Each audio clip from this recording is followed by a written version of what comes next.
Thank you, Mr. Chairman, and I would add my thanks to Senator Coons for all your work to promote the United States around the world and your dedication to our country and your sacrifices you make being away from your friends and family as you serve, so thank you.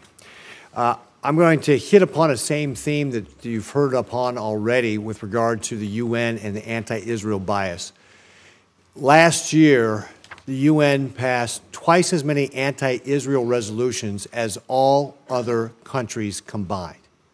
All other countries combined, twice as many against Israel. And it's no secret that UNESCO has a long history of anti-Israel bias as well, starting with when they granted the membership to Palestine.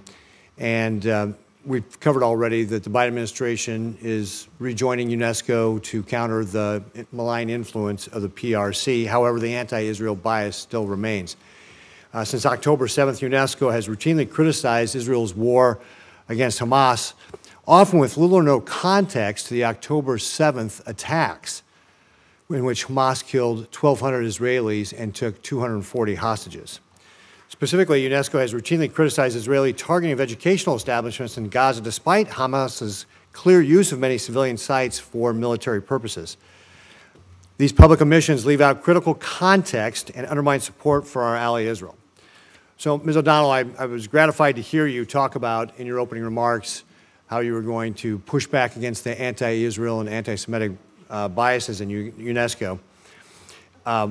If confirmed, then I presume you'll encourage UNESCO to condemn Hamas's targeting and indiscriminate attacks on the State of Israel. Is that accurate? Thank you, Senator, for the question, and thank you for the opportunity for me to readdress this issue. This is a forum in which this is my first time in a forum like this, and I don't want my initial nerves around coming. I have deep respect for this body and deep respect for these issues, and I want to be crystal clear, as I stated in my opening remarks. I would do everything within the power of the position. I would not hesitate to speak up. I would work with allies. I share the deep and grave concerns about the ways that this bias is reflected, whether it's with resolutions that really come and indiscriminately attack Israel. With other ways that we see it in all of its forms, it is unjust. And I bring with me the absolute, not just promised, but passion to be an effective ambassador for U.S. national security interests, and we are not successful if that does not include standing with Israel as a partner and standing with allies. And I sit here with great pride that I come with the support of the World Jewish Congress and the American Jewish Council and other Jewish groups to represent and speak for them. So thank you for the question. Thank you for the chance to address it. And as I said, this would be one of my top priorities, working in close consultation with this committee, if confirmed. Do you have some specific ideas on how you can work with UNESCO's failure to condemn Hamas's use of educational and cultural sites as launching pads for attacks on Israel? Are there some specific ideas on things that you can do to be able to raise this issue and get UNESCO to condemn Hamas misusing these civilian sites?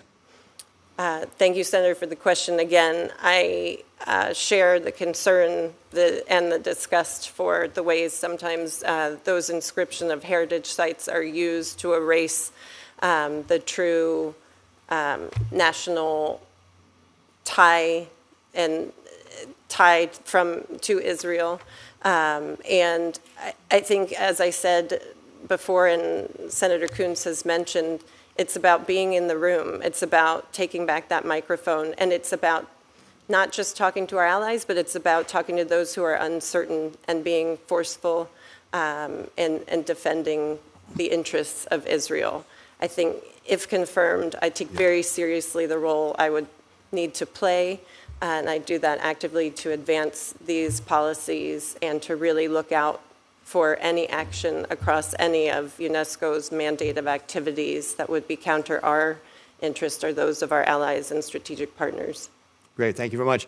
I'm just about out of time, but I will just emphasize again, when we've seen some United Nations agencies like the United Nations Relief and Works Agency that are involved in educational missions in Gaza, we have seen that they have produced textbooks and have teachers that are promoting anti-Semitic, anti-Israel ideas, and it's absolutely critical that you take the leadership role in UNESCO to make sure that anything that's going to Gaza, anything that we are doing in there with regard to cultural or education does not have that sort of anti-Semitic, anti-Israel content.